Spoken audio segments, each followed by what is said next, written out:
Pagkatapos ng 100 taon, lahat tayo ay nakalibing na. Amen?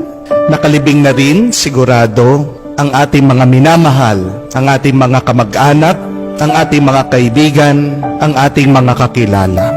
At pagkatapos ng 100 taon, iba na rin ang mga tao na nakatira sa ating mga bahay, sa ating mga tahanan na kung saan pinaghirapan nating pagawa at patayo. May mga ibang tao na rin ang magmamay-ari ng mga bagay ng ating mga inipon. Pagkatapos ng 100 taon, ang kotse na binayaran natin at inutang, wala na rin. Maaaring ito ay scrap, lata na, tinapon, o baka inilibing na rin.